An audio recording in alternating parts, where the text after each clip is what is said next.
नवरात्र बहुत ही पावन पर्व है।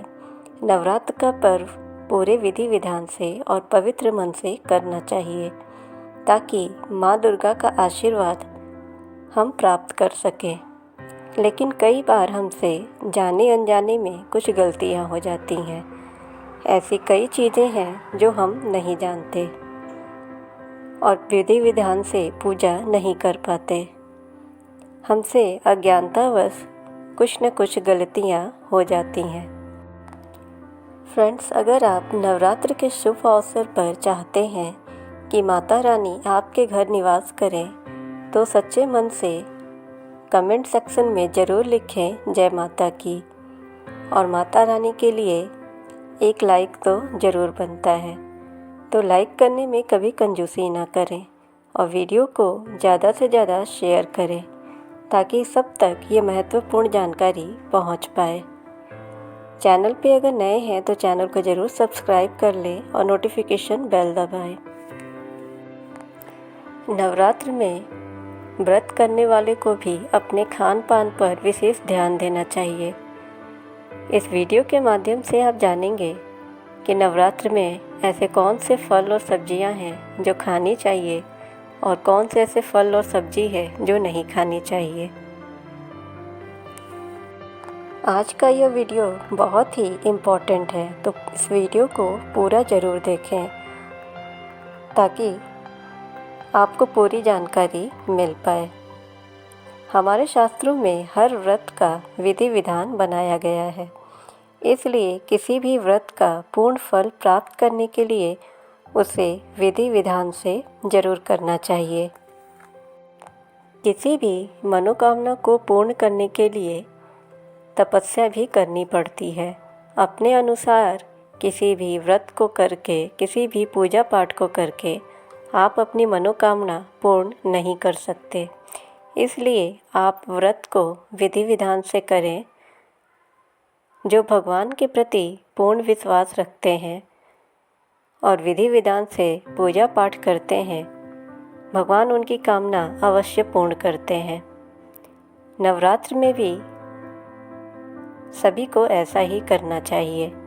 नवरात्र में माता को सेव ज़रूर अर्पित करें और अर्पित किया हुआ सेव व्रती को भी ज़रूर खाना चाहिए। इसके अलावा आप केला, पपीता, अंगूर जैसे फल खा सकते हैं। शास्त्रों में सीताफल का भी वर्णन मिलता है, इसलिए नवरात्र में सीताफल घर अवश्य ले आएं। इससे शुभ फल प्राप्त होता है। सीताफल से कई बीमारियां भी दूर होती हैं, इसलिए आप नवरात्रों में सीताफल अपने घर ले आएं और इन्हें आप भोग लगाकर अवश्य खाएं, क्योंकि इसमें माता सीता का आशीर्वाद मिला हुआ है। इसलिए आप नवरात्र में सीताफल अवश्य खाएं। कहा जाता है कि नवरात्र के दौरान जो भी इसे खाते हैं उन्हें दुखों का सामना नहीं करना पड़ता। नवरात्र में माता के व्रती और उपासक को नींबू और कटहल ना तो घर लाना चाहिए, ना काटना चाहिए और ना ही इसे खाना चाहिए। नवरात्र में व्रत करने वाले को कभी भी पैक जूस, पैक दही, लस्सी का भी सेवन नहीं करना चाहिए, क्योंकि इसमें कई तरह के केमिकल्स मिले होते हैं। इससे आपका व्रत खंडित हो जाता है। और जूस वगैरह में, पैक जूस में अक्सर नमक मिला रहता है, तो आप कोशिश यही करें कि आप ताज़े फलों का जूस घर पे ही निकालें और सेवन करें, क्योंकि नमक वाले छाछ या जूस का सेवन करने से आपका व्रत टूट जाता है। आप सिंघाड़े का आटा या कुट्टू का आटा भी ज़्यादा पुराना यूज़ ना करें, क्योंकि पुराने आटे में कीड़े वगैरह पड़ जाते हैं जो हमें दिखाई नहीं देते। इसलिए पुराने आटे के यूज़ से हमेशा बचें। इसे खाने से आपका व्रत टूट जाएगा और आपके स्वास्थ्य को भी नुकसान होगा, क्योंकि गलती से भी मुंह में कीड़े का चले जाना नवरात्र में मांस खाने के बराबर होता है। इससे आपका व्रत पूरी तरह खंडित हो जाएगा। नवरात्र में घर में बनी दही लस्सी का ही सेवन करें। और अगर आप कुट्टू का आटा या सिंघाड़े का आटा लेते हैं तो आप कोशिश करें कि वो ज़्यादा पुरानी ना हो। आप आलू, साबूदाना जैसी चीज़ें भी व्रत में खा सकते हैं। फल और जूस हमेशा बिना नमक वाले ही लें, क्योंकि अगर आप मार्केट से जूस या कटे हुए फल लेते हैं तो इसमें नमक मिला होता है। व्रतधारी को तंबाकू या पान कभी नहीं व्रत के दौरान खाना चाहिए। अगर आप खाते भी हैं तो नवरात्रि के व्रत के दौरान आप इसे गलती से भी ना खाएं। इससे व्रत खंडित होता है और आपको व्रत का कोई फल भी प्राप्त नहीं होता है। और कोशिश करें कि आप व्रत में हल्का ही खाएं। व्रत में बहुत ज़्यादा दिन भर नहीं खाते रहना चाहिए। नवरात्रि के 9 दिन नवदुर्गा के होते हैं। नवरात्रि के 9 दिन माता रानी को अर्पित होते हैं। इन 9 दिनों में माता को अलग अलग पुष्प और वस्तुओं को अर्पित करने का विधान है। नवरात्रि में कुछ ऐसे चीज़ भी होते हैं जिन्हें भूलकर भी अर्पित नहीं करना चाहिए। इससे व्रत खंडित होता है। इसलिए यह ज़रूर जानना चाहिए कि नवरात्र में माता को क्या अर्पित करना चाहिए और क्या नहीं। पहला, नवरात्र में शादीशुदा महिलाओं को सफ़ेद वस्त्र पहनकर कभी भी पूजा पाठ नहीं करना चाहिए और ना ही कभी भूलकर भी काले कपड़े पहनने चाहिए। यह शास्त्रों में पूर्ण रूप से वर्जित है। इससे आपकी पूजा खंडित हो जाती है। जब माता जी की चौकी लगाएं तो उसमें नीचे आप कागज़ कभी न लगाएं। लाल कपड़ा या चुंदरी लगाना चाहिए, क्योंकि यह समृद्धि का प्रतीक माना जाता है। लाल रंग शुभ माना जाता है। लाल रंग शरीर में ऊर्जा का संचार करता है और यह कार्य करने की क्षमता भी बढ़ाता है। हमेशा याद रखें, नवरात्र में अपना आसन माँ की चौकी के सामने ही लगाना चाहिए और वहीं व्रत करने वाले को सोना भी चाहिए। मंदिर को नवरात्रों के दौरान कभी भी अकेला न छोड़ें। यह बहुत ही अशुभ माना जाता है। इससे माँ दुर्गा नाराज हो जाती हैं। दूसरा, नारियल हिंदू धर्म में धन और समृद्धि का सूचक माना जाता है।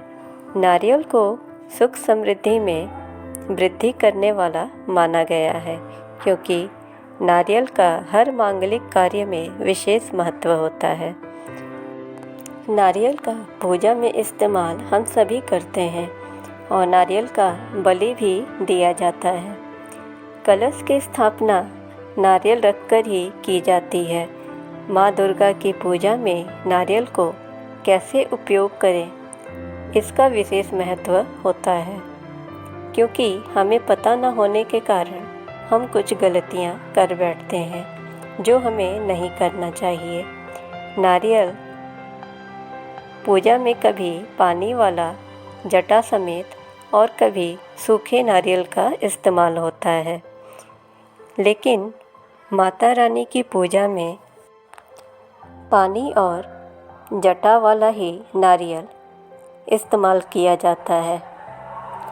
आप यह भी ज़रूर देखें कि नारियल पूर्ण होना चाहिए, उसमें कोई भी दरार नहीं होना चाहिए, ना ही नारियल खंडित होना चाहिए। यह पवित्रता का प्रतीक माना जाता है। साबुत नारियल ही सुख समृद्धि का भी प्रतीक माना गया है।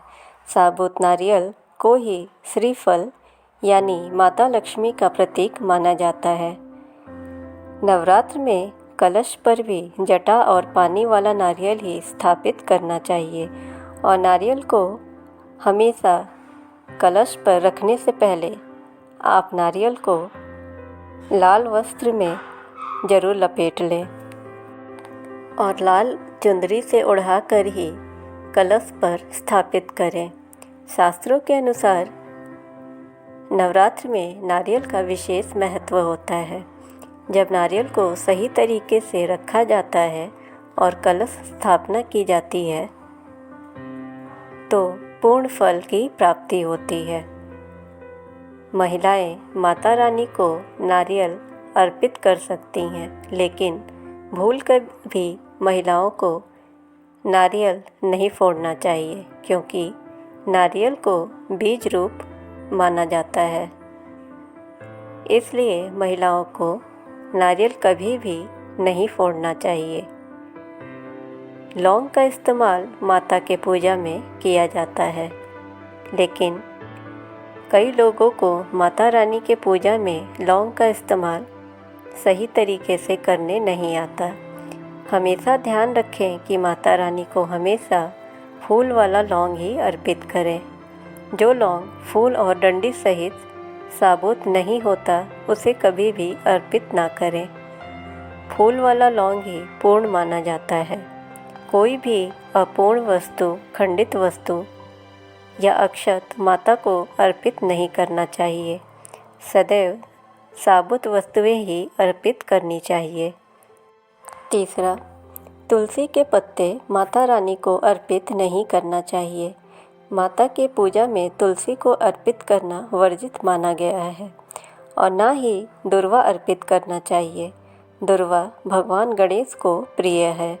नवरात्र में आप गणेश जी को दुर्वा अर्पित कर सकते हैं और भगवान विष्णु को तुलसी अर्पित कर सकते हैं, लेकिन माता रानी को दुर्वा या तुलसी आप कभी भी अर्पित ना करें। माता रानी को सफ़ेद फूल भी अर्पित ना करें। माता को लाल रंग का फूल प्रिय होता है, इसलिए आप लाल रंग के फूल अर्पित करें। खास करके माता को अपराजिता, गुड़हल के फूल अति प्रिय हैं, इसलिए हो सके तो आप इन फूलों को ही अर्पित करें। नवरात्र के अनुष्ठान में कनेर, धतूरा और मदार के फूल वर्जित होते हैं। शास्त्रों में बताया जाता है कि माता के 2 या 3 मूर्तियाँ या फ़ोटो भी घर में नहीं रखना चाहिए। इस चीज़ का विशेष ध्यान रखें। यह भी ध्यान रखें कि माता रानी के पूजन में खंडित या टूटा हुआ सामान इस्तेमाल ना करें। साथ ही यह भी ध्यान दें कि बोन चाइना या प्लास्टिक के बर्तनों का इस्तेमाल ना करें, क्योंकि बोन चाइना के बर्तनों में हड्डियों के पाउडर का इस्तेमाल किया जाता है, तो इसका भी आप ध्यान रखें। इन बर्तनों को माता रानी के पूजन से दूर रखें और ना ही व्रत रखने वाले को नवरात्र में इन बर्तनों का इस्तेमाल करना चाहिए। माता रानी को जो पुष्प अर्पित करें उन्हें कभी भी आप सूंघें नहीं, क्योंकि सूंघे हुए फूल, गिरे हुए फूल और मुरझाए हुए फूल आप भूल कर भी अर्पित न करें। नवरात्र के पूजा में आप इन बातों का ज़रूर ध्यान रखें। कमेंट में आप सभी सच्चे मन से जय माता की ज़रूर लिखें। माता रानी अवश्य ही आप सभी की मनोकामना को पूर्ण करेंगी। चैनल पे अगर नए हैं फ्रेंड्स तो आप चैनल को ज़रूर सब्सक्राइब कर लें, नोटिफिकेशन बेल दबाएं ताकि हमारी हर वीडियोज़ आप तक पहुंच पाए। वीडियो को ज़्यादा से ज़्यादा शेयर करें ताकि ये जानकारी सभी को मिल पाए। मिलते हैं नेक्स्ट वीडियो में। Thanks for watching. जय माता की।